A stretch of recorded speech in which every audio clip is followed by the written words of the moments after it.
Welcome to the Brainstorm with Sparks and Finn, a podcast where we brainstorm the science and philosophy of a new age, an electric universe age, and what it means for the human race, past, present, and future. I'm Finn, author, editor, and it's true, I like a good civil debate. Sparks, however, prefers the more hands-on approach to scientific discourse.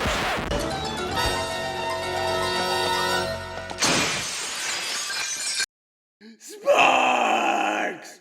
The Big Bang was a rapid expansion of an extremely hot, dense point of energy about 13.8 billion years ago, creating space, time, matter, and the fundamental forces marking the universe's origin. Yo, man, that's bullshit. Everybody knows space is electric. That's bullshit. Space is quasi-charged neutral. Yo, space is plasma. It's charged, dynamic, and self-organizes. You tripping? Oh, really?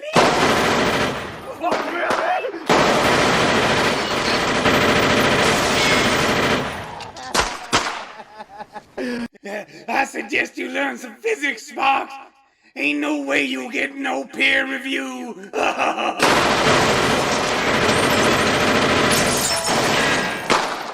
Stop it! Stop it! Don't shoot that little motherfucker no more!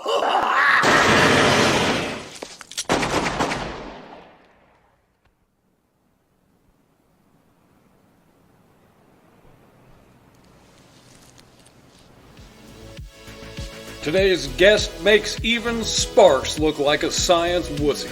This guy climbed in a bathtub with a couple other jolly fellows and explored the inside of a damn tornado. Introducing the prickliest and most difficult to eradicate of the OG Thunderbolts crew, the venerable Mark Spann. Doing science and scamming chicks with Wall and Dave back in the glory days of Thunderbolts. Today's springboard, we're talking twisters, ladies and gentlemen, so buckle up and let's see where this one goes. I'm Finn. That's Sparks. Hello. Pleasure to Hey meet you, guys. Mark. I'm the not shirtless fellow from Alabama today. You have a shirt on. Hooray. Yay. Yeah, you got to start somewhere. Yeah. Hey, Ben, I did not realize that because I don't really recall much of our conversation the other day. I was just kind of out of it. But I didn't realize that you and Susan already had a line of communication up. I've actually been emailing her just right prior to this, back and forth, just the last 5 minutes. Okay. So, Okay. Yep. Did she know that you and I were fixing to have a convo? Excellent. she sure did. All right. And Well, she is very pleased. She called you her good friend and yeah. was Yeah, very excited that we can talk. Yeah, we were very close coordinators back in the day. This is going back 2011, 2012. Back Oh, in that wow. time frame. Yeah. So I'm an old fart. Old salty dog. Yeah, I Yeah. never went to one until 2016. I attended Elegant Simplicity. But yeah, Susan, I think, was who recommended you to our show. She's a sweet lady. So what's your role in the EU? How'd you get started in it? Oh, okay, hang on one second. We're trying to sort the dog out here. Oh, no problem. Yeah. Hey, woman! You forget to feed Princess or what? God, get off! Get back, dog! Sort the dog out. I'm sorry. What did you say again? I said, how did you get started in the EU? How'd you find it? Oh, okay. Yeah. How did I end up in the whirlwind that became the Yeah. EU in early 2010? I want to know that too. Well, it started back, honestly, all the way back in high school. I read Velikovsky as a young fella, and I was that's when I became really fascinated with EU geology in particular. Was through basically just looking at a lot of the evidence that Velikovsky put out there in front of the scientific community. Of course, they hammered him in the ground. They always And do. I was going to write a term paper on. I had 3 subjects. I was going to write one term paper, right? Because I'm a smart cookie. But anyways, it didn't work out because they would my I don't know if it was my social studies or my history teacher said, "Oh hell no, Velikovsky's a charlatan and a fraud." And Oh, wow. anyway, Fighting so words. yeah, but that's nothing's changed in 60 years. So and then let's see, bear with me one sec. I want to bring something up on my end here. Oh, yeah. Yeah. If you want to screen share anything, please do. Yeah, That'd be well, great. this is just some notes I had. Anyway, so I got sidetracked. I worked on Wall Street for 21, 22 years. And I kind of, just lost most interest in science at the time. And then in it was 2001, when I left Wall Street was right after September 11th. That's an interesting story. But I kind of got red pilled, and there was a We all. there was a program. I don't know if y'all remember Jeff Rentz. Jeff Rentz is still Yeah. okay. Yeah, Yeah. so Yeah. he had several guests on that were. One of them was Professor James McCanney, and also at one point he had somebody that was an associate of Tom Bearden, Colonel Tom Oh, Bearden. wow. And Yeah. knock it off. Anyway, so I began to investigate a lot of things that were not what we were being told, and I discovered that they were in fact engineering weather in not just in the United States, but in the Soviet Union and all over the world. And then That's big news today. yeah, And it's definitely. fantastically easy, actually. Yeah, just heat the ionosphere. The Oh, heat yeah, it is. ionosphere. It's easy peasy once you know how to do it and have the means to pull it off. Did you do you mind if I interrupt you for a second? Go ahead. We had another guest on named Jeffrey Drum who laid out a case that ancient people were using weather modification, using standing stones to collect heat. Or what was that structure, Ben? They were collecting heat, which would rise up and lift the ionosphere, which causes the weather to close in around it. Thank you, Ben. And that's what causes the thunderstorms and whatnot that fertilize their crops. So we've been doing weather modification for a long time. It's just we used to do it for the benefit of the human race, and now we're doing it to sell the global warming scam. Yeah. Well, I'm no fan of weather engineering because I'm real sensitive to weather effects, particularly any kind of EMF radiation. And of course, they've got these. Oh, you're starting to talk about Havana syndrome. Well, no, the network of the 5G stations that they use routinely. And anyway, so I became aware that was going on. And then back in 2002, 2003, that's probably before you guys' time, right? Yeah, I didn't get involved in EU till about 16, I think. Well, there was a comet that came in, comet Neat 6. Have y'all ever seen the imagery of when that comet came through and the sun launched off a thunderbolt at it? Yes. Yeah, Okay. that's awesome. I have not seen that. Yeah, they've doctored a lot of the imagery, and now you can't find the original SOHO imagery that showed that huge thunderbolt that came off the first one actually blasted right at the comet. Anyway, so And so I was at that point becoming very interested in the electric comet theory. This fellow, James McCanney, he had a model, but his model was, it was a, comets were nucleus were accreting matter from, dust in the solar system. But of course, that's not the case. It's actually being electrically eroded off the comet nucleus. But back then we didn't really know that. But on that Jeff Rent's radio show, he was really railing against two guys that were trying to steal his comet theory. One was an Aussie, and so I tracked down who he was referring to. It took me a little while, but he was referring to Wall and Oh, he was. Oh, Wow. and so Wall and who? I missed the second name. Wall and Dave Talbot.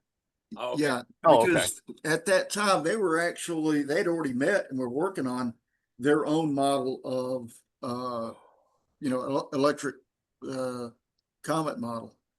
Anyway, so then about 2004, a website came online, the original Thunderbolt website, which was a little bit clunky at the time, but it was, it served its purpose in the day. And so I started, I was on the forum a lot, interfacing with people all over the world for the first time, and finding that there was a whole body of evidence that the universe is electric. And then I guess it was around 2006, 2007 that Wall and Dave Talbot and Don Scott were publishing books. And one of my favorites is Don Scott's Electric Sky. I don't know if y'all are familiar with that one at all, but yes, I have it. It's a fabulous read. His wife actually helped him edit that book, and put a lot of touches in there. It made it a little clearer because he's by trade, actually. Do you know then, Don's wife at all? Yeah. Well, I had a few conversations with her, met her at some conferences. Could you send her an email for us and tell her to make Don come on the show? Yeah, that would be great. I would love to talk to Don again. I would love to. Yeah, the last time I saw him was in Las Vegas. He might say no, but if you can get the wife, he's screwed. He'll have no choice. Yeah. Yeah, she's a hoot, by the way. She's a lot of fun. Yeah. And anyway, so you guys ever heard of Michael Steinbacher? Yeah. Yeah. You heard the name? Okay. Well, Michael, we know who that is. Yeah. Me and Steinbacher became pretty close comrades in arms. I was beginning to get really involved in his touring and photograph, because he was a professional photographer, and he was bringing back some amazing photographs of all the stuff that he was finding out in the Four Corners area and out west, even Utah. I think. Yeah, absolutely.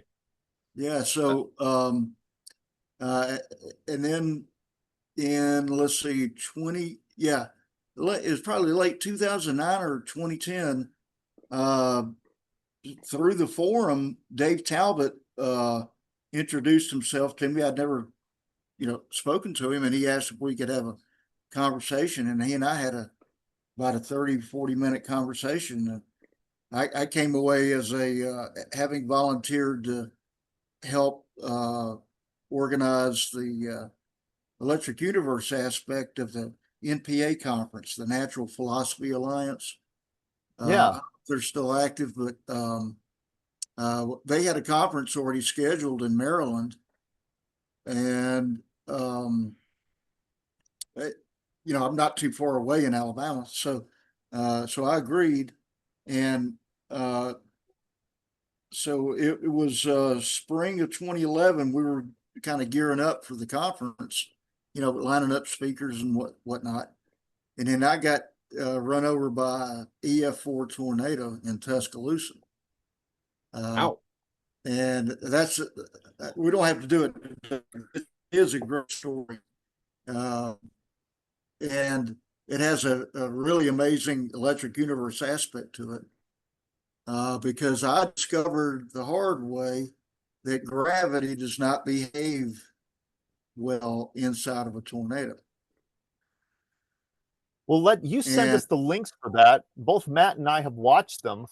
Let's launch into that. Tell us your tornado story. Please, yeah. you guys want to hear it? Yeah, I Yes, want to hear it. All right. Well, I was working at a plant in Tuscaloosa.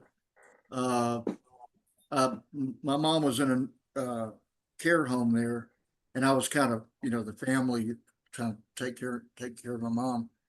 And Yeah. there's a very famous weather fella named James Spann. He and I are not related, but he was the meteorologist on ABC in Birmingham. Anyway, so the couple of days before that, the 27th of April, they had a couple of tornadoes touch down all around in Alabama. So, anyways, at the plant, when I got to work that morning, I found out that tornadoes had already touched down, but Spann had been warning everybody in his TV market about, really serious, powerful tornadoes on that day. I think that was a Wednesday or Thursday. Anyways, and as the day progressed, it got really, really gnarly looking outside. I would go outside whenever I could and actually look at the weather. And we had a TV in the break room, and so we were keeping up with it. And I got off work about 4 o'clock that afternoon and had to run an errand. By the time I got home, there were already tornadoes touching down just west of us. Tornadoes, plural? Yeah, Like multiple tornadoes. yeah, several. Wow. Yeah, and Spann had warned about that. So anyway, so when I got home, first thing I did was get on the computer, and I had a little computer at the time, and was looking at the radar. That was the best way to keep up, and with weather, particularly something like that was inbound. And so I'm watching the radar, and it stopped updating around getting close to 5 o'clock. And so I was going outside, looking at the weather that in that direction, and also, the radar. And about it was about a little after 5 o'clock, maybe five, somewhere in there. And I was getting kind of frustrated because I had told my roommate at the time, a college kid that I was renting a room to be, wary that we were, having some real rough weather coming in. And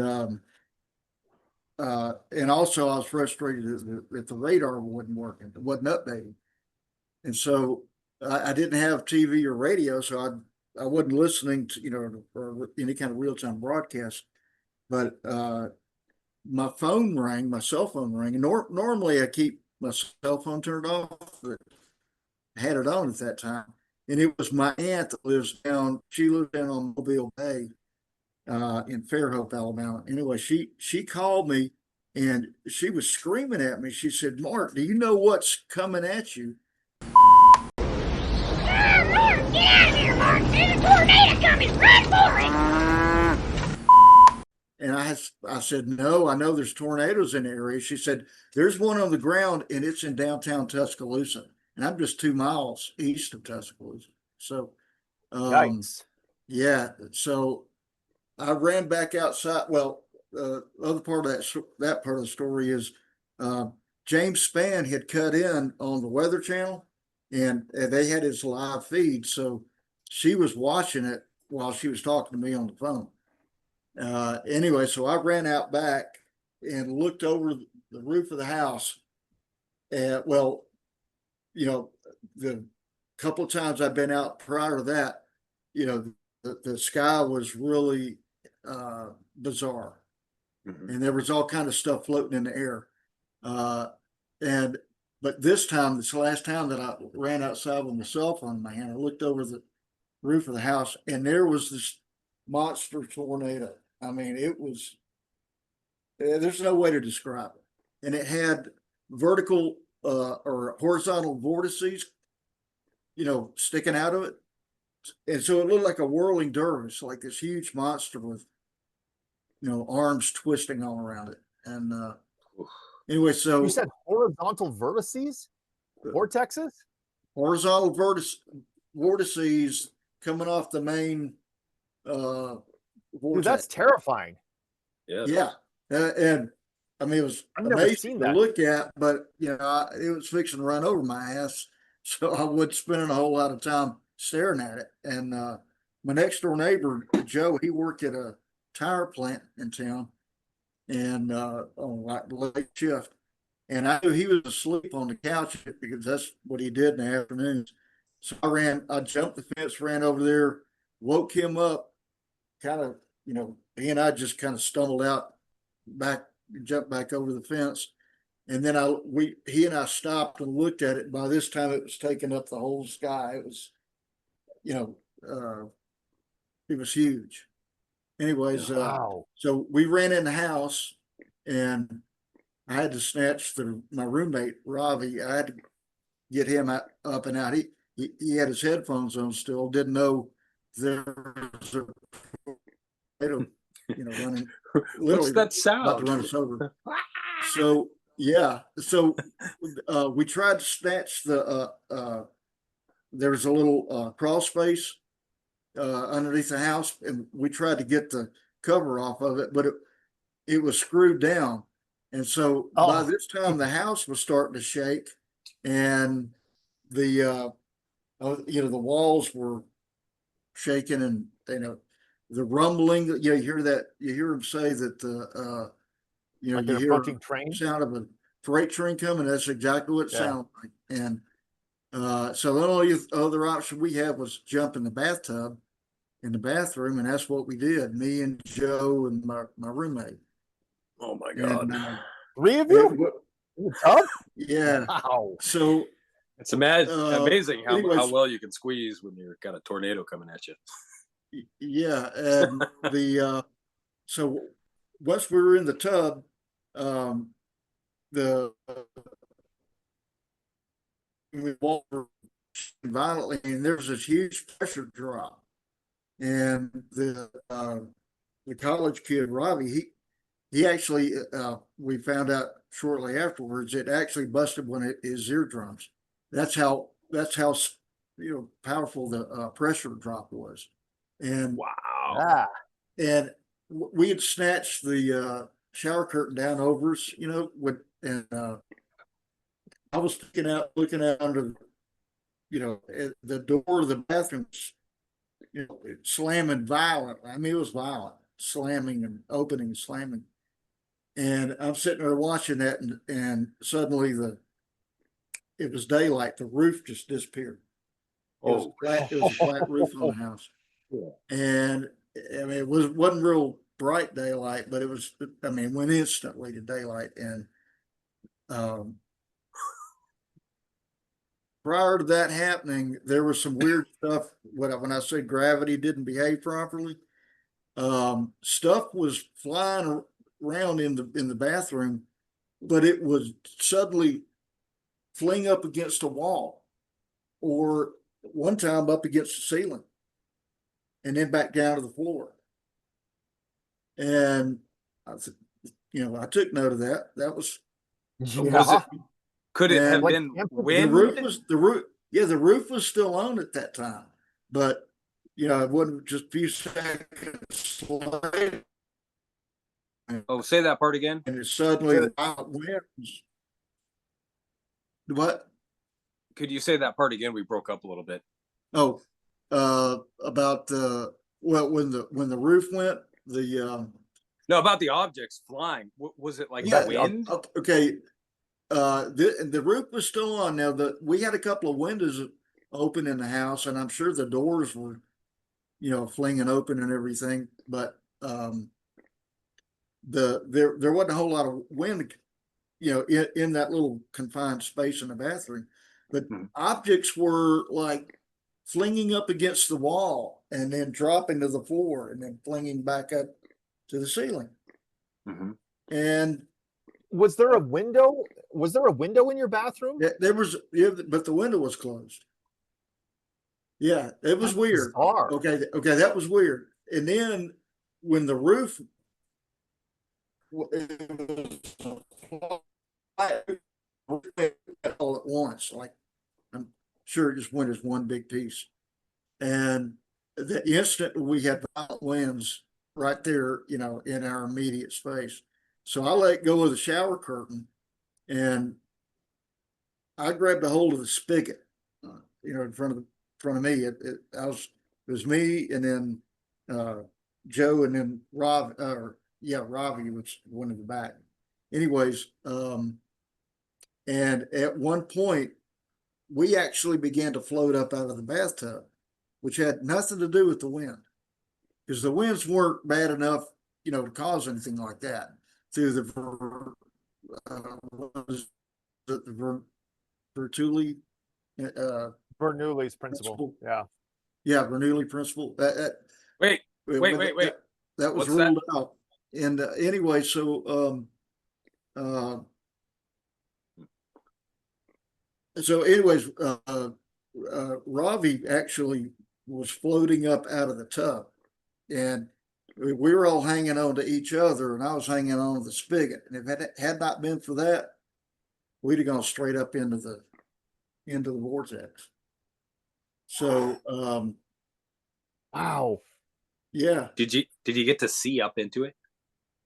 I was afraid to look because of all the debris and everything, because I'd already learned a lot about the electric tornado model at that point.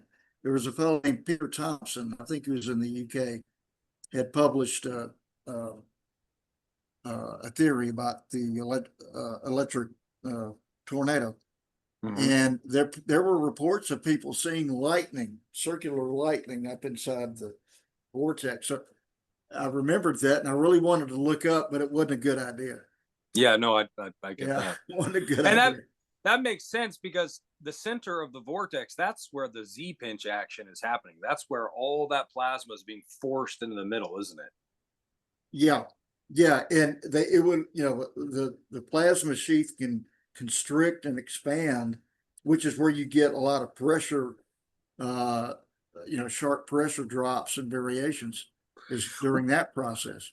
Would I be right in saying, and we continue on with the story in a second, but a tornado is an electric discharge, I suppose, but it's also it's a filament, but it Yeah. tapers. It tapers into a vortex, but ultimately it seems like nature moves energy through a vortex. That's the most efficient way nature moves energy. And I had this idea the other day that when we see places where the atmosphere is thick, the spirals are very tight. Like in like a water spout, the spirals are extremely tight. A tornado, they're pretty tight, but when we get up into outer space, they're very long, loose spirals, as if the medium it's traveling through is very thin, but it does suggest that there's a medium. Right. Yeah. So that's why it was really cool when was it Don who refined it was Don Scott refined and you guys The Birkeland Yes, the current model. Birkeland current model, where you have the counter-rotating Birkeland cylinders. Mhm. yeah, cylinder within a cylinder, counter rotating cylinders. Yeah. Because I guess inside a tornado, it's all rotating in the same direction, but I'm sure at very different relative speeds. Yeah. I don't know if that has anything to do with it, but well, it could also be true that the tornado spout is one of the cylinders, and there could be dark mode plasma cylinders outside of it. Right. There is. Thank you for bringing that up. Yeah. So, Mark, the video that you sent us, and we can put a link here on this. if you pay attention to right before the funnel drops from the clouds, you can see that there already is rotation. It's Yes. picking up a few things right there. And Right. since we know that tornadoes are essentially electric discharges in slow motion discharges, what Walt Thornhill called them, we know that that is plasma, and it's plasma in dark mode. So the vortice Yep. is already in place. It's Right. just when it starts condensing the liquid or the fluid around it and start picking up dust that we see it, but it's already there. Right. Yeah, and Absolutely. one of the things I keep noticing is this Yeah. is like on a Birkeland current, you have these cylinders, but each cylinder seems to have its own job, I guess. Like if we look at Don Scott's model, there's one cylinder where all the matter seems to congregate. And if we overlay that over the sun's Birkeland current, what we find is, like, if we overlay that over the heliosphere from top down, what we find is that that place, that cylinder where all the matter congregates, is the same place where the planets are. And so I wonder if we were to take a look at the current structure of a tornado, if we would find the matter collects in that particular ring where the funnel cloud is. Well, Who volunteers to jump inside the middle of a vortex? Not it. Right. Not it. One thing I realized is the reason that strong tornadoes do so much damage and they have such a difficult time surveying the damage is because if you think about it, if gravity is temporarily, let's just say Suspended. not operating up to snuff, you Or take all the overpowered. weight of that structure and suddenly some portion or even all of the weight of that structure holding it down, if that force stops, the lateral force of the The wind winds. circulating around the tornado can easily, carry away buildings and, that's one of the reasons you see in those like the ones out in the plain states, and you can see a long distance. I mean, you can see. Oh, did you a little clip of I think it was a house in Nebraska or Kansas where the roof just suddenly of the whole house just suddenly levitated? Yeah. So so it's no wonder that tornadoes do the kind of structural damage that they do. Well, here's another Think question about it. too. If it's plasma and you're dealing with current sheaths or like plasma sheaths, Yeah. wind is just charged particles, right? And so isn't that an expression of the right hand rule? You've got all this downward force, but then you've got the wind being circulated around. Isn't that kind of like the right hand rule in practice? Sure sounds like it to me. Well, the one thing I'm pretty certain of is that any rotating vortex is probably generating its own electric fields, because the electric fields are already extremely perturbed around any of these systems that drop tornadoes. Well, it's drawing energy into itself, isn't it? I'm sorry, say what? Well, It's drawing energy into itself, isn't it? I mean, it's a vortex, so it should be drawing atmospheric energy right into it. and if it's drawing in different layers of material and atmosphere from different layers, they're going to be at a different charge potential than other layers of material and atmosphere being drawn into the vortex. Right. yes, Right. that's critical. The more experiments I do in my lab, the more I realize that electric discharges, even simple, quote unquote simple ones, are very complex. Mhm. I mean, Well- it would be like saying it's the difference of making a Play-Doh person, how it's all homogeneous. You get red Play-Doh and you just form two legs and two arms and a head, and then you start poking eyes, but everything's red and everything looks the same. And then you compare that to an actual person. Our hands don't look anything like our face, and our neck doesn't look anything like our feet. And if you think that if you take this in terms of an electrical discharge, the electrical discharge of a tornado has very different features depending on where it's at. Now, it may look like on the from the perspective of the observer, what I had the great fortune of a fellow that was doing a lot of electrical experiments back in the day. His name is Billy Yelverton. Y'all ever Billy heard that? Yelverton. Oh yeah. Yep. Oh yeah. Yeah. Well, I got to be pretty close friends with him at one time, and I traveled over to his place in Albany, Georgia, a couple of times, and You did. Cool. yeah. So and got to hang out and watch him run experiments and talk about new experiments. Because In I've fact, recreated a bunch of his stuff. Yeah, Oh, Ben, really? he's an experimentalist too. Yeah. I watched Billy Elverton stuff and did exactly what he did. In fact, I've Yeah. reached out to him. I can't get a hold of him. If you have a contact information for him, will you please send it over to me? I would love I to hadn't talk talked. with him. I'll look and see. I hadn't talked to Billy in probably 10 years, or not Okay. 10, 5 years at least. Oh. Put Don Scott's wife on it. Yeah, Anna. Yeah. And I was going to say something about that. Oh, and me and Billy traveled to the conference in Albuquerque in 2014.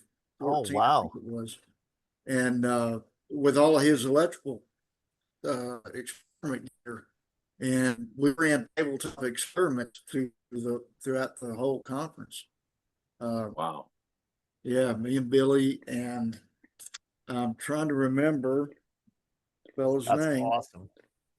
Anyways, but so yeah, so that's enough of the tornado story, except for me to finish to say, Please.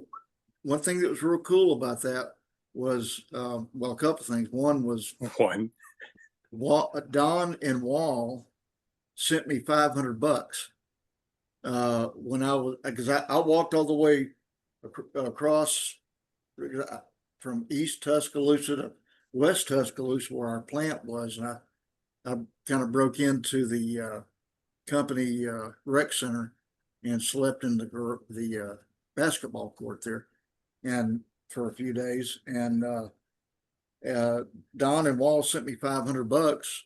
That's so cool. Western Union. Wow. And that's what got me through until because everything was down. Wow. There was no electricity, no cell phone service, anything like that. So the banks weren't operating. That's fantastic. Anyways, See, And Ben, your house was your house was completely leveled, right? yeah, completely destroyed. Yeah, except for the pink bathtub that we were in, and a couple of the interior walls. And the exterior walls were these big, the big construction concrete block. Yeah. I don't mean like you pick up Home Depot, but the big, I think they weigh about 80 pounds. That's what the exterior walls were made of, that house I was in. And they just bye-bye. Hey, I found some of those. I'm going to say a good 60 or 80 yards. Whoa. It's a miracle you guys didn't get hit by behind them. us. And there's no way even those, an EF3 or EF4 winds could have carried those concrete blocks that far, unless That's a good point. there was a perturbed gravitational field at the moment that that they up and vamoosed. I believe it. I've been to the Marvel Vortex House of Mysteries in Oregon, and I swear the gravity is slightly different there. Oh, hey, from some of the stuff I've seen on the geology tour, Michael and myself, Mel Atkinson, no, it wasn't Mel. Yeah, Mel Atkinson and several other. Was Andy Hall? I can't remember if Andy Hall was on that trip. Andy was. He's told me that. He would have been. Yes, he was. So, anyways, a bunch of us just kind of pigtailed in 5 or 6 cars, and I can't remember how many states we saw in about a week right after the conference. But I think, yeah, we left out of, that was the Las Vegas conference. And Michael led the tour, and it was just kind of almost ad hoc. I mean, he was the one planning the tour. But one other thing I wanted to say was that the tornado hit, and that was just a couple of months before the conference that we were planning. And so I had the great fortune of rooming with Ball for a couple of nights, and I got to spend a lot of time with him. And Wow. so and both he and I were familiar with Peter Thompson's electric tornado model, which Wall, verified was mostly correct. I think he had one or two problems with it, but other than that, it was.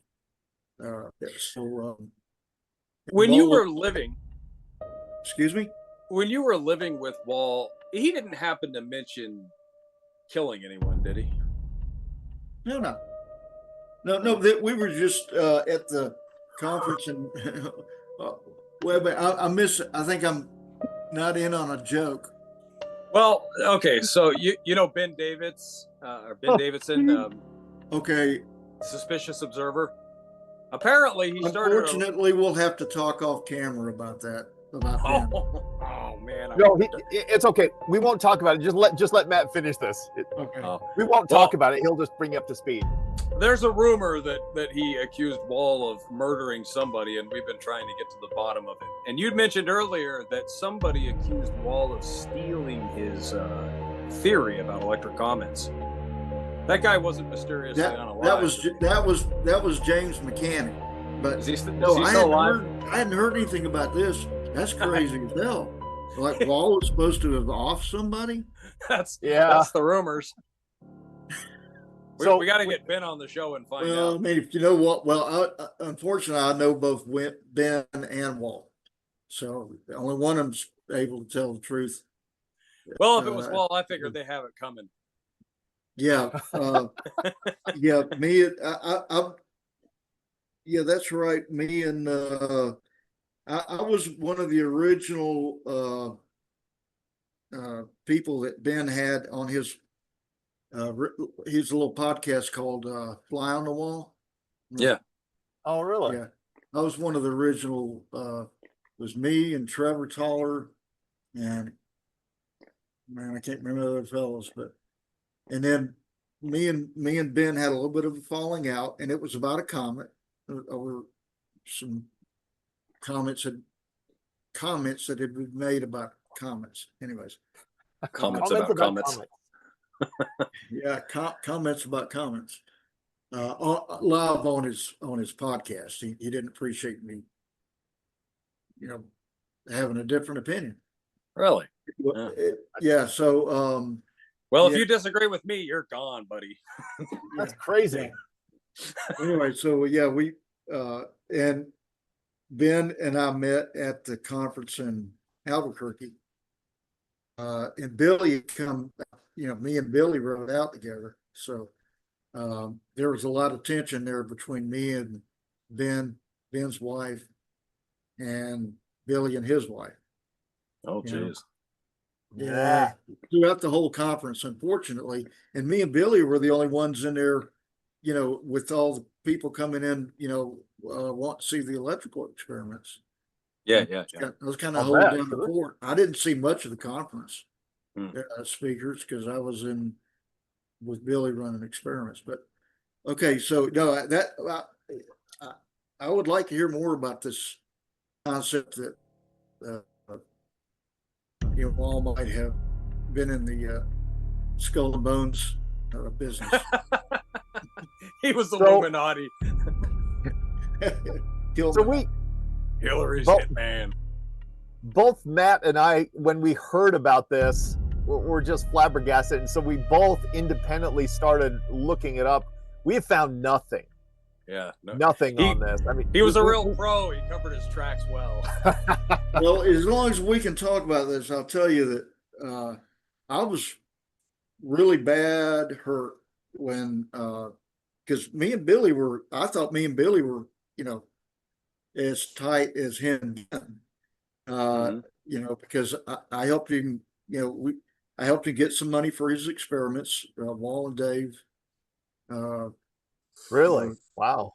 yeah, were gracious enough to help him get That's some awesome. new equipment and so forth. And I was instrumental in arranging for that. And so I thought me and Billy were pretty tight. And then I was out staying with at Gene Hafner's place in Albuquerque. And Susan told me that they had a group call with Ben. Because Ben at one time was, to be honest, he had plans to kind of do a hostile takeover of the Thunderbolts project. I don't know if y'all That's heard what we about heard. that. I mean, I know that directly. Anyways, but apparently in a group call with Wall and Susan and Ben told them that I had been accused of stealing some pain medication when I was over visiting Billy Elverton one time. And of course, I'm not a thief. And that hurts pretty bad when it's been told to you behind the back. Oh yeah. Because apparently that supposedly came from Billy to Ben, or from Ben to Billy. I don't know which, but so that was just a little sordid episode in my involvement back in the day. Well, buddy, you can have my pain medication anytime you want. Oh my God. I just erased my Well, first name. I'm just now going by Sparks. just Sparks, okay. Yeah, I'm just Sparks. Like, there's too how many. about Flying Sparks Flying Sparks. That'll work. as a Or nickname? Plasma Sparks. The Flying Spark. Dodging Sparks, okay. Dodge. Anyway, so Dodging I don't know what blue lasers anyway. I really enjoyed the meeting all the different people at these conferences. So it's kind of devastating when the 2020 conference had to get shelved because of the COVID nonsense. Yeah, what a bunch of BS. And then we lost Wall. That hurt. And I really don't know what Very the much. future of the Electric Universe community is in regards to actually sponsoring conferences.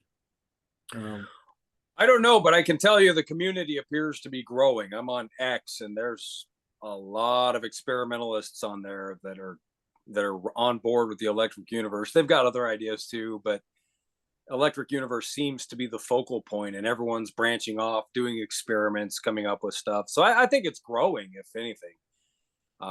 So, Mark, I don't know if you know this, but I came to the Electric Universe after the conferences got shut down, and I made contact with Susan, and I have been encouraging her to get some more conferences going.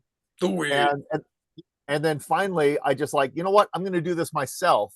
So not a Ben Davidson hostile takeover thing. Yeah, so it was Ben Davidson tried to take over the Thunderbolts channel. Not so fast, Sheriff. Aha! I talked to Susan. I said, Susan, I'd like to do my own conferences. I don't want to step on your toes at all. And she said, fine, do it. So I created something called the EU Salon, and that's my name for it. And I've had 3 of them so far, and I've 2 of them are recorded and will be up on social media here shortly. But I've got a bunch of people who have talked and given presentations. Ev Cochran, Andy Hall, a whole bunch of them, and I will put that out. But I'm just doing that. I would have called it the EU Saloon, personally. The saloon, yeah. Next time you see Ev Cochran, you need to ask him, does he remember him kicking Wall out of his hotel room in Maryland? Oh, for what? What happened? Well, it was just Ev didn't want to stay until the last day of the conference. When we had scheduled speakers, and so he talked Dave Calvin into moving him up in the conference schedule, which was really going to be that day, and he was going to leave the conference that afternoon. And Walt didn't know that, so Ev Ev, when he checked out of his hotel room after he gave his talk, he'd set Walt's furniture out on the sidewalk. And so, yeah, so Wall asked me to run from the conference down there because we had to walk down to pick up his luggage and stuff, and that's how I ended up rooming with Wall for those 2 days. Was oh, nice. Ev Cochran gave him the boot. Yeah, but Wall didn't murder Ev, so it couldn't have been him. No, that's good. We're good. We're Dave or Yeah, anybody. If Ev was not around, then we could have run with that. Yeah, we would have had our first suspect. Yeah, anybody that knows Wall knows he's a very mild and neat, humble person. No, I have been emailing Ev just as early as yesterday. So we've been in contact. He's alive and well. Okay. Wall did not murder Ev Cochran. Yeah, not even a little. Okay, good. Not even so I won't read about it. I won't read about it in the tabloids. Okay? No. Well, actually, you might read about it in the tabloids. They get off on doing that crazy kind of. Yeah. If it bleeds, it leads, right? Yeah. Exactly. Good times. But okay. So maybe you guys could tell me how did y'all start looking into electric universe theory? Good job, Matt. Go ahead. Do that. Start. Oh, sure. Yeah. I'm a complete unqualified scrub. I went to art school. No, you're not. Shut up. But well, I mean, I'm pretty familiar with the theory and I'm piecing things together. And I think I'm pretty good at like big picture stuff, but I'm not a trained scientist or anything. And I saw it on my YouTube feed. I don't remember what I was looking up. I used to be really into mainstream science, but I always thought it seemed kind of weird, like the Big Bang. I mean, isn't that a miracle? So I first encountered Dave Talbot's video about Proto-Saturn. I watched about 10 minutes of it. I laughed and turned it off and thought people are stupid. They'll believe anything. And then a month or two later, by some act of fate, the lightning scarred surface of Mars came up. I watched that one and that completely convinced me. And now I'm on board with the Proto-Saturn and everything. We played that we played excerpts of that from at one of the conferences. Yeah, I mean, that's the smoking gun, if you ask me. Like, you cannot look at Valles Marineris and not see electric dremeling.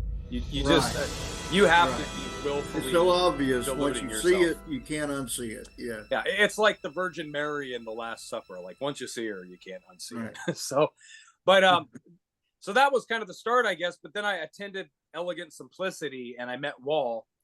And I was like, how can I help? How can I help? And you know, he's like, oh, I don't know. So I suggested floating the idea of writing a sci-fi novel that was based in the EU. And he's like, yeah, great idea. So I went and did that. And I called him and I did a Skype interview with him. And he was telling me all about what the environment in Proto-Saturn would be like. And we were discussing whether they would have the means of telling time and blah, blah, blah, blah. And so I took all my notes that I could use for world building. And then I wrote my novel off of that. So that's kind of how I got into it. And then when I was done with it or almost done with it, I sent kind of the rough draft to Susan and Doug saying, look, I've changed the world. And yeah. And they said, oh, thank you. And they asked me if I wanted to narrate some of the Thunderbolts videos. So that's how I got involved in it. Yeah. I recognize your voice from some of the videos. I haven't watched that many, not like I used to with the first, Stewart started producing a lot of the videos. Yeah. Probably 10 years ago now. But I kind of became inactive because of health reasons around 2016 or so. But do you know Andy Hall? I mean, oh yeah, we had him on the show very well, a couple times. Okay, I call him every month. Yeah, he's like the weather Tesla. He's the ultimate. I love Andy Hall. I think he's nailed it. And it is amazing to me that out of the entire world, out of all 12 billion people or however many there are in the world, one freaking guy managed to notice triangles and figure out how everything works. How would that possibly be there? It is mind-blowing. There's no natural forces that we know that could be responsible for having leftovers. And Andy's like this quiet, soft-spoken dude, and like you would never that dude. But he's an engineer, which is really engineers are they're like gods. Yeah, and he's So, not only an engineer, he's an engineer with the absolute perfect background to notice what he noticed. And yeah, it's like no one else could have done that. And he's so underappreciated, but hopefully that'll change. But yeah, what an amazing guy Andy Hall is. yeah. Petrified weather. So you've been in the EU circles for a while. It sounds like. A little while. I probably found it around 14, 15, and then managed to get myself down to a conference at 16. Yeah, Yeah. I actually I organized a geology tour right after the what was it Phoenix. I was able to go to conference. Elegant Simplicity, 2016. Yeah, I missed the conference, but Okay. yeah, Yes. That's how I got it too. and but anyway, it was the Michael Steinbacher Memorial Tour or something. We named it, and a couple of fellows, Neil Thompson, and I'll think of the other fellow's name in a minute. They actually ran the tour. You know, it was just my role to kind of organize it, and that's when I came across Edo Kale Oh yeah. Hall. Yeah. Yeah, in the structured atom model. We just had him on last week. Yeah. Yep. Okay, so my interface with Edo goes back to just for the 2016 conferences when, and he and I met. I mean, we've never met in person because I wasn't at the 2016 conference, but I sponsored Edo come to the conference, and he didn't give a presentation on the main floor, but in the breakout room. Mm-hmm. So What do you mean you sponsored him? but Explain was what, that explain 2015? what that means. I can't remember, mate. My memory slips me. But anyways, but yeah, once it took me a while to really understand the structured atom model, and I still don't. You know, nothing like Ito does. But once it clicked, I knew. For one thing, it's EU compliant. Yeah. Okay, it's the only model I'm aware of that is, compliant with even just basic, electromagnetic principles. Because the standard model is, I mean, it's a joke. It's a joke. A positron. Yeah, Have a positron. as if the nuclear everything in the cosmos shows organization except for the nucleus of the atom, the basic foundation building block of the universe. Only it's the only thing it doesn't have. It's an amorphous blob of particles that nobody knows if they should have any structure. Well, why hasn't anybody asked that question? Before Exactly. Right. Out of the 8.6 billion people we got on the planet. Oh, I was way off. You make me happy. His idea is just simple. It's the fact that nature doesn't do anything the hard way. And yet modern science is full of all these complex ideas that complexify nature. It's like, no, nature doesn't do like that. If it has the option to go to the lowest energy state, it will. If it goes to the densest packing state, it will. There it is. There's a carbon nucleus. Right. By default, it's a default functional model. Also, I'm probably, I don't know that I'm alone in this, and I have no evidence for it, of course, but I'm a big believer in the Russian doll formation of space, where galaxies are atoms and they make up one level of reality. And then on those atoms are solar systems where people live looking up, wondering what they are. And they're made out of atoms, and those atoms are galaxies. And I think you can look up and you can see what's going on the molecular scale by looking at what's going on the galactic scale. So when Ito was talking about protons stuck together by nuclear electrons, what I'm visualizing is maybe galactic superclusters connected by Birkeland currents. And I think the Mhm. Birkeland currents supply that negative role that connects the positive and keeps them separate. So I Right. think you're And, looking at yeah, I saw most of the video y'all did with Ito a few days ago, and I remember y'all just had a short discussion about Yeah. how relevant is the the largest scale we can see to the smallest scale. Yeah. And you remember the scene in Animal House when they're all smoking pot? And that's basically it's kind of the idea. the pot smoker idea. Yeah. Yeah, can I buy some pot from you? Anyways, let's see. It seems to make the most sense to me. I mean, as above, so below, everything is fractal. Why wouldn't it be like that? Like, what are we going to do? Get to some point where something's so small it can't be any smaller? Well, what if you cut it in half? Yeah. That thing. Mark, you asked us how we got involved in the Electric Universe. Matt told you. Would you like to hear how I got in? Yes, I would. I would. Very much. So this was back just before 2020, 2018, 2019. I was listening to a lot of radio programs before my phone could stream YouTube. This is back, a little few generations of phones ago.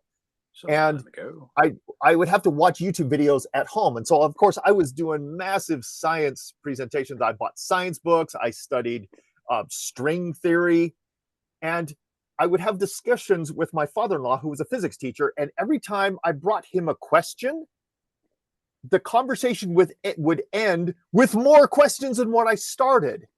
And that happened over and over and Like over me in and grade over. school. Yeah. Right. And I'm like, something's not right here. YouTube saw that I was watching a lot of science videos, and so it pumped up, or it promoted One by Wall Thornhill. So I watched it. It didn't blow me away. I wasn't like, oh, wow, that's amazing. But I did remember it. A few weeks went by, and I was listening to the radio, because like I said, I was listening to the radio more than watching YouTube, because you couldn't stream YouTube unless you were sitting down in front of a computer. I was listening to NPR, which Matt will get a kick of, because that's on the opposite side of my political spectrum. I'm trying not to laugh. Yeah. Are they bullshit or not? But I listen to NPR because they don't have commercials. Commercials drive me crazy. And on their Saturday show, they had a show called To the Best of Our Knowledge. Not really political, just talk about stuff. And the guest they have was Rupert Sheldrake. Oh, yeah. Now, Rupert I like that program on NPR. Yeah. I do too. It was great. I didn't see that episode, but But so he Rupert talked- Sheldrake was on. Right. And of course, Okay. ever since then, I've been a great fan of Rupert Sheldrake. I promote all of his stuff, but he is presented at the Electric Universe conferences. He was a really good friend of Wall, apparently. And when he started talking, it reminded me of that Wall Thornhill video I saw. So I went back to my computer and I typed in, what was that Electric Universe thing that I looked up? I found it and have never looked back. I started watching all the Electric Universe videos. I stopped watching every other science thing because it led to more confusion and questions. I started doing my own experiments because I had a science background. I do a lot of science presentations for schools. So I just unloaded all of my science apparatuses and started doing electrical experimentation. Still doing it now. It's fantastic. How old were you when you started doing electrical experiments? Oh boy.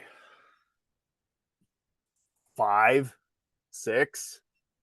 I've been doing experimentation of one sort or another my whole life.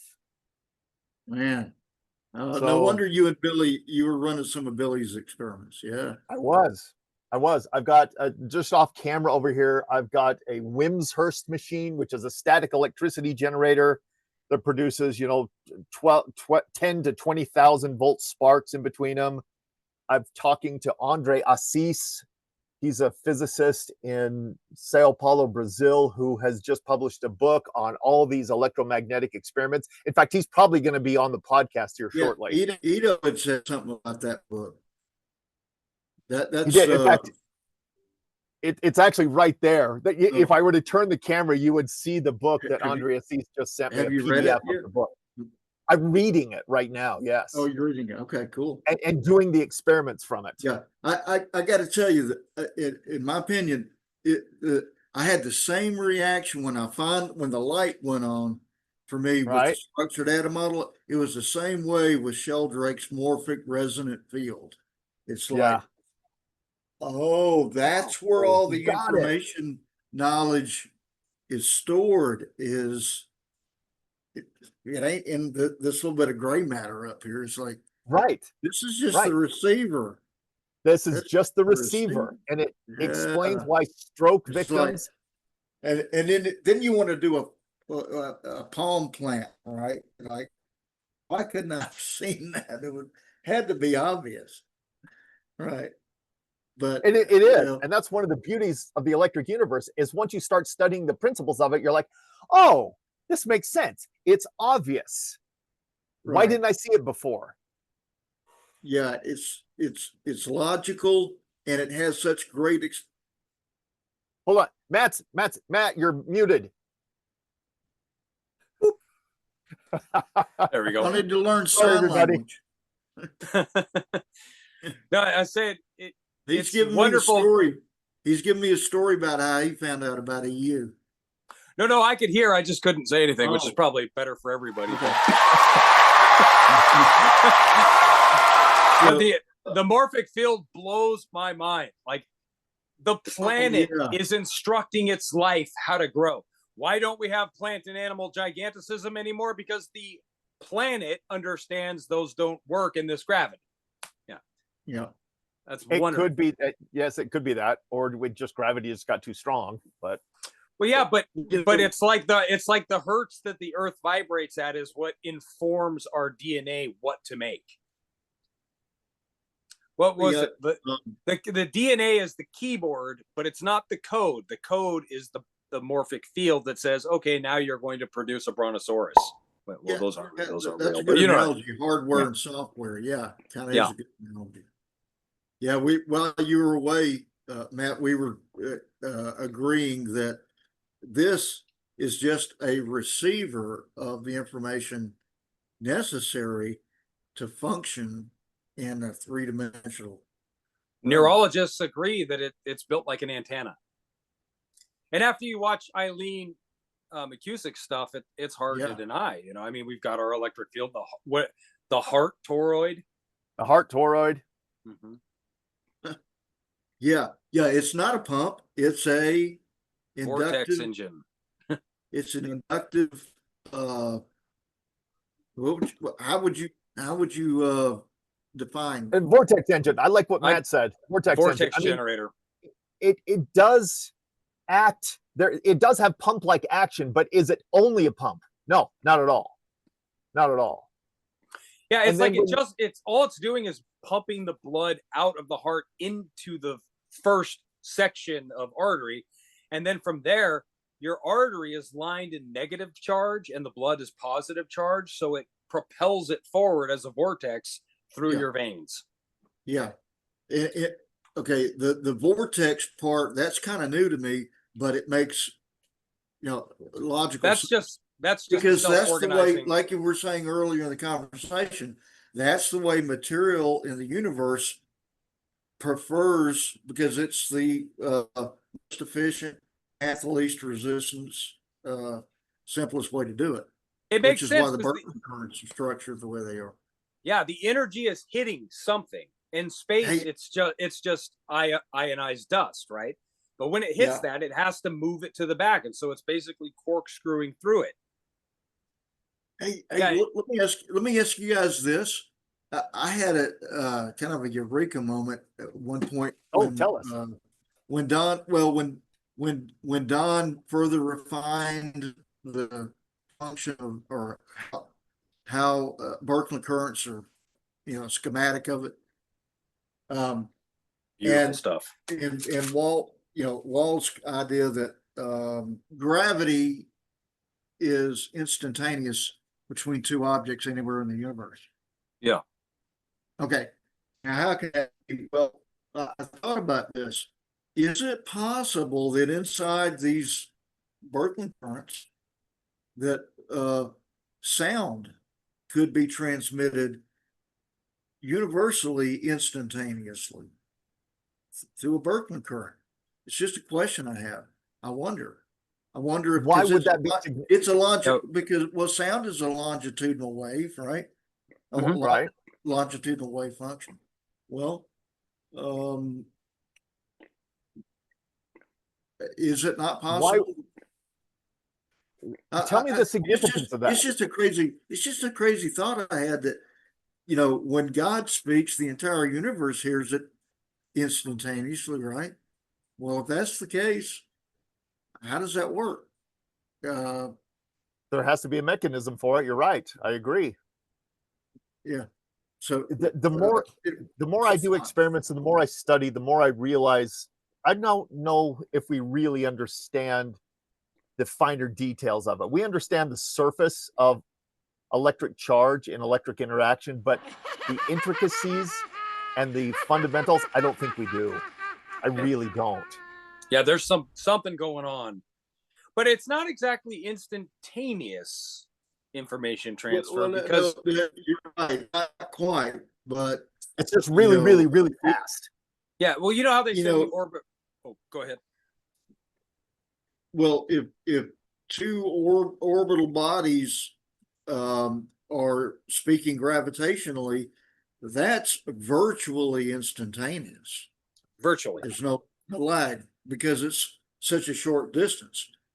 From one galaxy to another, perhaps it's not instantaneous, or within a galaxy, right? Because things orbit where the center of the galaxy is now, but the spiral arms bend toward the end, as if those further out stars are maybe getting that distance information just a slightly bit slower than everything else. Does that make any sense? That could be stupid. I don't know. Stupid! It seems like there's a lag, and that's why you get that spiral shape where the end curves out, because it's lagging slightly behind because of I've seen those diagrams of how the solar system, all the planets are actually spiraling relative to the, what's it called, the gravity. Well, yeah, because the star is the fixed frame of the universe. Relative to that, they're traveling in spirals.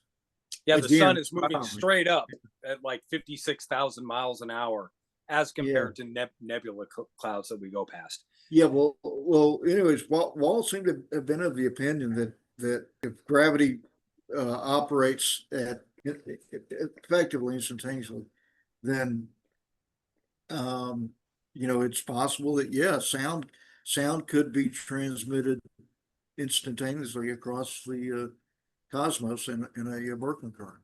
Well, how fast does power move through a power line? I know nothing is actually moving, but power is going from the power station to your house. It's pretty instantaneous, isn't it? I mean, have we calculated the speed energy flows? I don't know. Yes. Oh, well, we could ask Don Scott. Don would know. Yeah. If we can get him on the show, get his wife. Well, you know what? Actually, I'd like to speak to him because I want to ask him for another copy of Electric Sky. I had like 3 copies and I gave 2 away, and then I don't know what happened to my last one, but Don had signed one of them at the conference for me. Oh, I gave that one away apparently. Oh no, I lost it. How cool is that? But I would like to get another copy of it and have him sign it, because that was an eye opener for me. I think Don Scott was probably the biggest aha moment in EU for me. Watching his stuff is where I was like, "Oh, this is real. This is real." Well, and I get Don wrote the foreword to Ito's book, Structured Atom Model. Oh, he did? Oh yeah, man, it's a great read. It should be on Amazon. You just look on Amazon and I better go pick it up. it used to be. Thanks I don't for know if the it email. still is. It was the Yeah, I think we in the linked to forward. it, and we should have a Uh, link to it in the description of our last one with Ito. I'm checking Yeah, that right now. I don't think If it's in the not, book. I don't think it's in the book. It was I forget where Don. I thought it. Well, I can't remember. It was in the forward. You know, Don basically concluded, if correct, this. Not that the Nobel Prize means anything because it's libel. You know, that's the structured ad model is Nobel Prize material. yeah, No oh, it doubt, sure is. without Sure a is. doubt, it's true. It's You correct. know what? We should have our own damn award system instead of using theirs. We should have an EU awards every year. Well, the Given NPA had the Sanyak Awards, and Yeah. that was a great privilege. I got to travel up to meet with Tom Bearden at his home in Huntsville, Alabama. Here, that was back in I think that was 2014. Huh. That was a conference I couldn't Wow, make. that's pretty cool. I couldn't make that conference, and you know, I was only a couple of hours from Huntsville. So the guys at Tesla Tech, or I can't remember if it was the Tesla Tech guys or the NPA guys, they asked me to, you know, do the award, you know, presentation. And so I got to spend a couple of hours with Tom Bearden, which is really weird. This is how the universe works. Way back when I first got red pilled back in 2001 and started learning about weather engineering, I had it in my mind I needed to speak with Colonel Tom Bearden someday face to face. Damned if it didn't happen. Like 10 years later, 11 years later. Well, I do remember I was when I was asked if I would be willing to do the award, you know, to run up there and do it. And Yeah. anyways, it just freaked me out. It's like, damn it, that's what I wanted There to it do when I first found out about weather engineering. Isn't that interesting? Him down and have a conversation. He wouldn't talk about that. He talked about free energy, but I asked him if it was possible, is there a working motionless energy generator anywhere around, hinting that the rumor was he had a running He had a Meg. Meg in his basement. Yeah, him and Bedini built it out down there. It was supposedly lashed up to his house. But anyways, he wouldn't even acknowledge that he had any operating free energy device. I don't blame him. In his basement. I don't either. He pulled a Sergeant Schultz. I know nothing. I know nothing. I know nothing. I wouldn't Same say thing a when I damn tried thing. to get him. Same thing when I tried to get him to talk about weather engineering. We'll have Bill Gates out there in a UFO lasering his ass in 2 minutes if he admitted that. No. Hey, Mark, so I've read about I've got Tom Bearden's book. I've got one of his books, read about it, have been trying to figure out what the mechanism is for that whole free energy over unity device is. And it boils down to taking a magnet and conditioning it, I think are the words that he used. He conditions his magnets.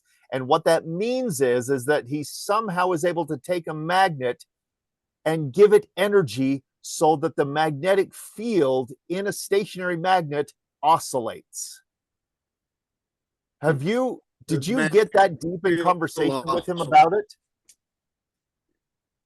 Oh no, because all of that is way above my pay grade. I don't really understand that much about, you know, I love seeing the experiments, and I know just enough to get by. Like, you know, I understand the general concepts relative to the structured data model, for example, but I don't know enough to.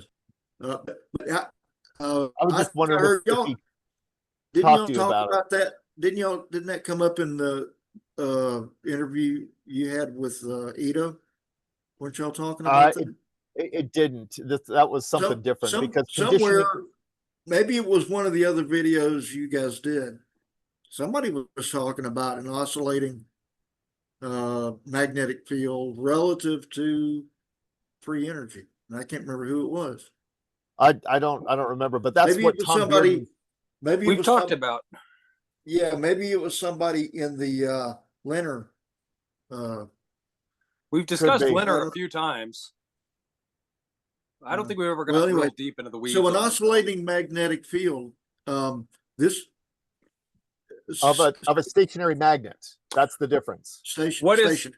Describe for smooth brains like me what oscillation in a magnetic field means. Me or Mark? Or whoever wants to take it, I guess. What is oscillation? That's turning on and off, right? On and off, or back and forth. Yeah, on. I don't know if on off is the best way to describe it. Oscillation implies a sine wave, I'm pretty sure. Doesn't it? Say that one more time.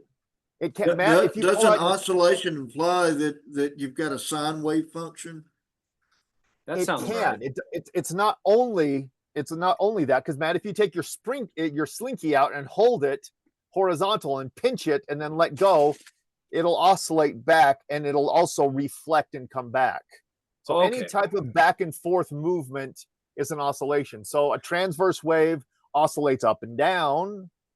Yeah, transverse. That's what I'm trying to okay. Right. So a relaxation oscillator, which is a strobe light, is charge going back and forth, but it's getting held up by something until the voltage overwhelms it, and that's why you get the strobe effect. Yep. Okay. Yes. So, hey, what? Oh, I was going to ask Ben. What is a? No, I can still hear you. Go ahead. What is a Bedini wheel?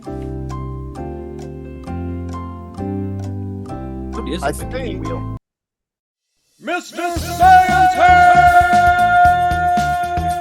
A Bedini wheel is a pulsing electromagnetic motor generator invented by John Bedini, featuring a rotor with permanent magnets attracted and released by timed electromagnets to drive continuous rotation, purportedly enabling efficient battery charging via radiant energy capture. I'm trying to see if I have one. I think it's very much like the Wimshurst machine we were talking about earlier, where it's a plate. Just imagine a dinner plate with a bunch of either magnets or metal plates stationed all the way around them at the perimeter. And that rotates and produces an electric. It's a part. It's a part of the device. It's a part of the Meg device, right? Like a magnetic driven turbine, kind of. A plate with it's a plate with metal. With little metal plates on it or little magnets on it. I believe it's been like 10 years since I read it. I'd have to, the book is upstairs on my nightstand. So I'd have to run up there and get it. Y'all are a couple of sharp cookies. Maybe y'all understand what scalar waves are. I've never been able to.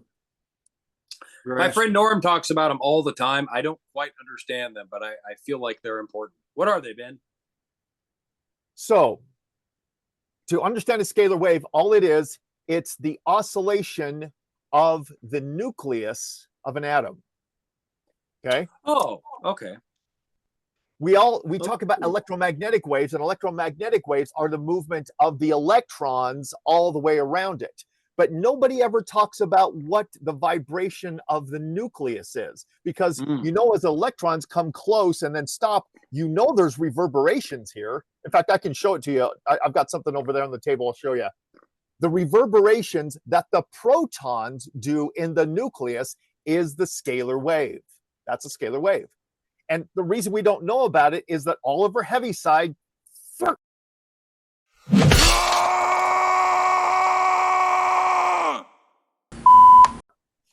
took Maxwell's equations. Maxwell's equations described all this. He described the oscillations of the nucleus. And but it was really hard to compute. And so he just said, well, we can't measure this, so I'm just going to throw it away. Oliver Heaviside threw away the scalar components of electromagnetic theory, and everyone's been essentially blind to it ever since. but it's just literally. I've heard It's Bearden explain that's what happened is when that component got removed, it basically hamstrung theoretical exactly. physics there. Yeah, grab one thing. it made I didn't really understand. it seems like by doing that, they've basically removed all the function out of plasma when they're explaining it only in outer space. Like plasma works one way everywhere, but as soon as it gets into space, they treat it like it's fluid dynamics. Magnetohydrodynamics. And it's like, nope, nope. Okay, look, here's another way to visualize it. These are just magnets. Now realize that the nucleus is not just magnetic, it's electromagnetic. There's a lot more complexity to us. This is a simplified version of it. But these are magnets that are matched up positive, or I'm sorry, the North Pole and the North Pole are right here. So what are they going to do? They're going to repel. And they're doing that. North Pole and North Pole, they repel. North Pole and North Pole. But what's fun is when you compress them, oh, wow, lost that one. Oh, so that's a form of oscillation. It is a form of oscillation, but you can think of this is what's happening to the nucleus of atoms when they exist in the world. They have electrons flying around them, they interact with other matter, but they're actually moving, they're vibrating. They experience an oscillation force. And that oscillation force of the nucleus is the scalar wave. But we don't have any equipment built to do that because it's not electron movement. It's proton movement. Okay. Now, well, what is your impression of how the structured atom model handles this phenomena, of compression and expansion, or let's call it oscillation? Beautifully. It walks hand in hand with it, because Ito's idea is that when you have a nucleus, you have areas of the nucleus that will receive a PEP, or we'll just make it simple, a proton, easier than others, right? So you saw me just pull that part out. And if you could do this, if I pull it here, it's attracted there and there, but it's not attracted right there. It's fighting me right here. It wants to go either a little bit right or a little bit left, right? And so when it does that, when there is if a straight proton comes in, it's going to feel where it wants to go, in the same way that your car goes into the garage. It drives down the driveway and goes in the garage. It doesn't go in the front door. It doesn't go around the side and down your chimney. Your car goes in your driveway. Now you can force it to go down the driveway, and that's usually what we call a nuclear reaction. You can force it to do things that it doesn't normally want to do.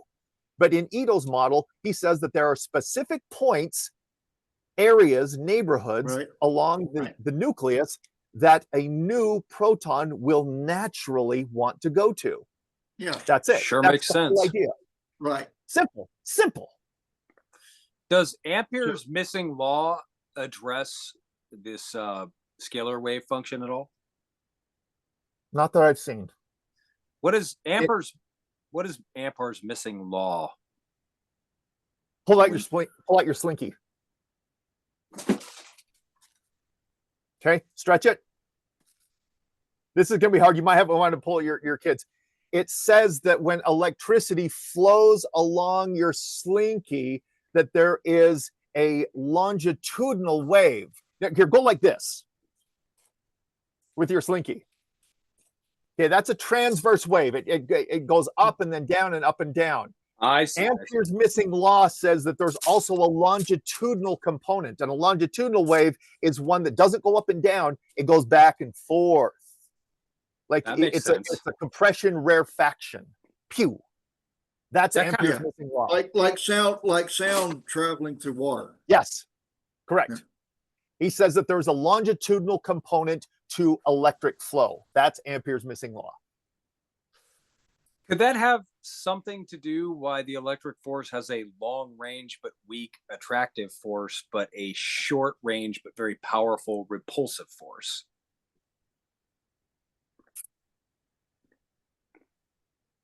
I got a follow-up question. Don't know. Go ahead. Go I ahead, don't know, Jerry. Matt. I'll have to think about that. Mark? Yeah. Hey, back to the tornado story. Yes.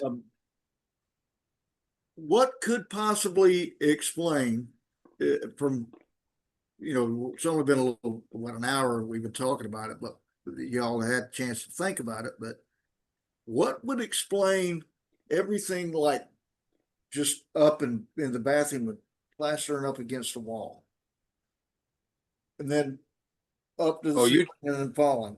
You take a stab at it, Ben, and then I want to try. Give me a few more seconds. I have 2 ideas, but let me flesh out the other one. You go first. Okay.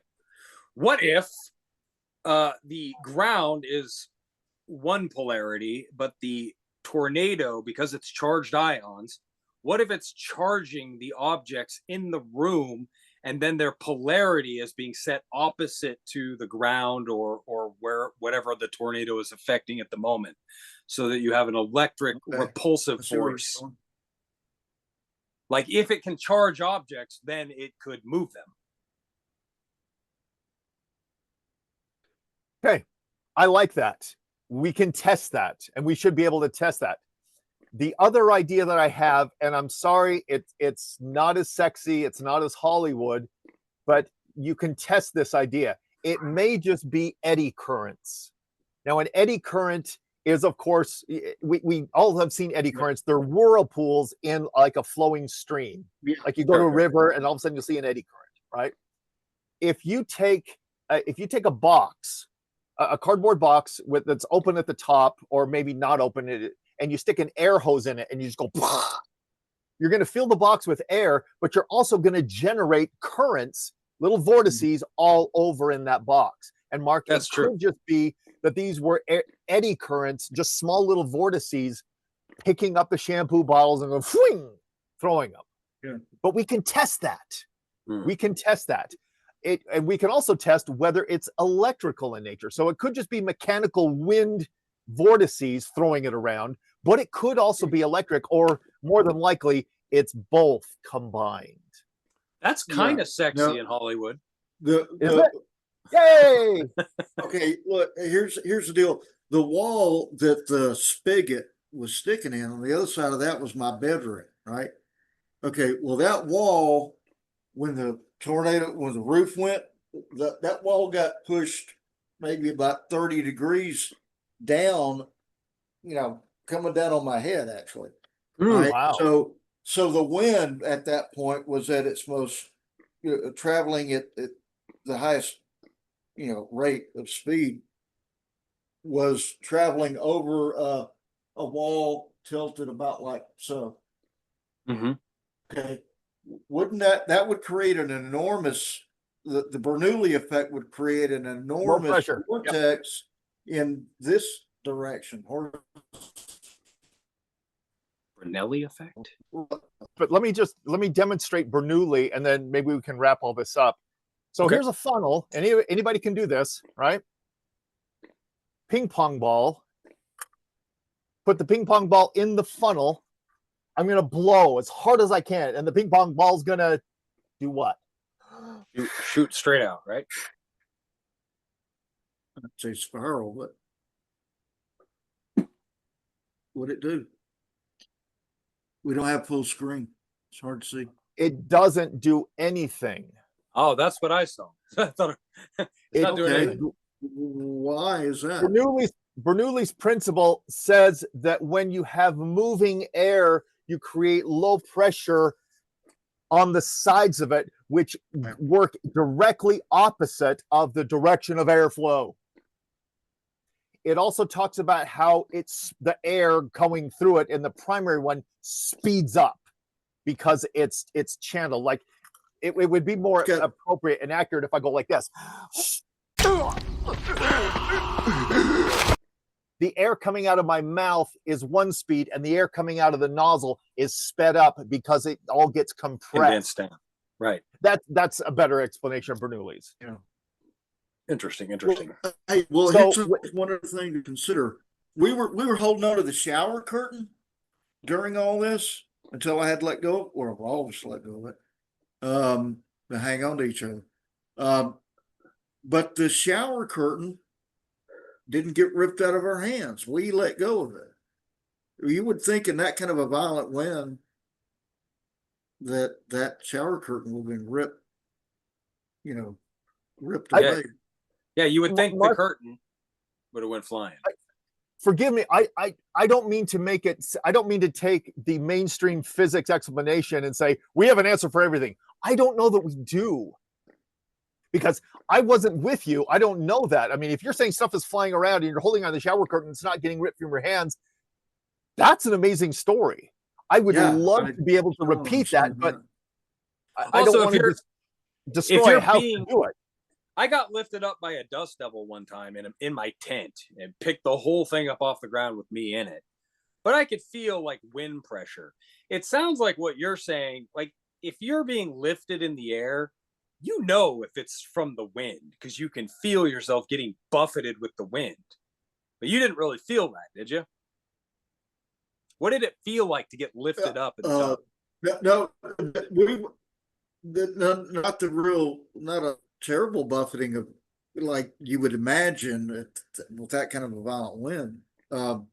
Okay, you guys, you've been on a fast roller coaster, right? Like remember the old ones where they get you speed and they send you up this first hill. When you crest it, you'd come up against the bar, but you were just for a fraction of a second or maybe 1 or 2 seconds at most, you're experiencing relative zero gravity, right? That's the exact same feeling I had. And butterflies in my stomach. Like it was just being lifted by gravity would feel like weightlessness, wouldn't it? Yes. I mean, we're gonna have to think about that one, Mark. That's a fantastic analogy. That's making my brain just take off with different ideas. Well, that was during. I mean, it started about the time that the door was flinging, like this. Y'all ever see The Exorcist, the movie The Exorcist? Yeah. There was a scene in there somewhere, I think, where a door was flinging like that. That's what was happening with the door. I don't know whether it had to do with wind or not, because the roof was still on at that time. Yeah. That's wild. And anyways, but that feeling, that queasy feeling, it started right about that time, and was most notable when we were being levitated out of the tub. Wow. Could you have been levitated out of the tub by rising air packets, warm air packets that bumped into each other and occasionally start a spinning motion? That's the mainstream explanation for tornadoes. Anyway, but yeah, those packets that went through the bottom of the tub and lifted him up under the tub. Yeah, those rising ones, air I'm packets. sure. But in that one short clip of the house that just instantly got levitated up and away, you'll first notice the roof tiles on that house. They're violently like an explosion took place. It's not like they just lifted up. They went boom, just like that. And when we think about it, giant arc upwards. excavating, and when you think about an arc excavating the surface of Mars down 5 kilometers and then flinging it all over the southern hemisphere, we know a tornado is an electric discharge. So why wouldn't it be doing the same thing? Lifting material, excavating material, and flinging that's why it away. that document I did, I brought that to people's attention right up front. If you've got 2 kilometer dust devils on Mars that has only what half of 1 for our atmosphere. Yeah. how can what can mainstream say about that? Oh, right. What are they Rising gonna air say? packets. Yeah, what are they going to say? They got Right. nothing to say. They have a different it happens on explanation. Earth. It happens in strong tornadoes too here, but here we have an atmosphere and updrafts and Yeah. all that to try to explain that. Hey, Mark, I want to, after the podcast, I want to pick your brain just through email and maybe Discord chats about how we can get together another EU geology tour. Oh yeah, Would you be willing to do that with me? Talk me through that, absolutely. how to do that. Absolutely, yeah. I can tell you some things I learned organizing that conference that I wasn't able to attend. That tour. Great. Yeah. Well, we'll call this conversation good for today, but we'll be in touch and we'll let everybody know if we get an EU geology tour up on the books. And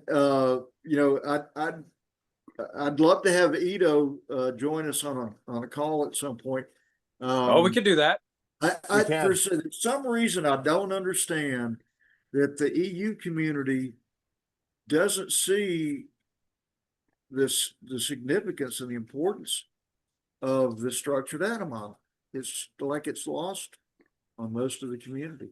There's a few. Well, not on this EU community. Right. Not on this one. But I mean, I just imagine when I first had the eureka moment back in 2016 that, all the EU folks would see it. I don't understand. We found a lot of diversity in EU opinions. Like Ev doesn't believe in proto-Saturn. I think he's not alone. There's probably a lot of EU guys that don't. But that was kind of surprising to me because I thought we mostly agreed on kind of stuff like that. But I think it's cool. To me, it's like a burgeoning model where we don't have all the kinks worked out. There's a lot of disagreement. That's what you want in science. Yeah. Right. There's nothing wrong with disagreeing. Yeah. It's funny. Yeah. I'll leave you with this. When we interviewed Eileen, she said that the reason that she got into the EU was because of Don Scott's book. And she felt bad because Don Scott doesn't really agree with her views of what she does, which is kind of funny. But it was because of what he wrote that brought her in. I could see there being a difference of opinion. I'd never met Eileen, but I did see a couple of her videos. I saw the EU presentation she did. So I can see Don being somewhat averse to those concepts. Tuning forks. Right. I mean, what I love about Eileen is she herself said that when she hears other people talking about tuning forks and healing, she thinks they're crazy. And she's the one that taught, and she's the one that teaches everybody about it. Yeah, it's very strange that you could run a tuning fork through near a person and hit some sort of physical blockage that you can physically feel. Well, if you don't know about the heart toroid and you just look at it superficially and you just have a mainstream knowledge, it sounds crazy. That's what I thought at first. The more you delve into what's actually going on, heart toroids, energies, frequencies, it really starts to come together. Yeah, and the big picture. Tesla would have had no problem understanding Eileen's. Probably not. No, sir. Yeah. No. But all right, Mark. I'd love to do this again. Thank you very much. Let's get you. I enjoyed this, and about the EU geology tour. Man, I wish I could go. But any hints you can give me for organizing it, I will take. Oh, sure. Oh, yeah, definitely. I got some things I can suggest and some things to suggest to avoid. I'd be happy to do that. I enjoyed this combo, guys. Well, thank you so much. Appreciate it. That's fun. We'll do it again. Okay. Take her easy. All right, bye, everybody. Ciao.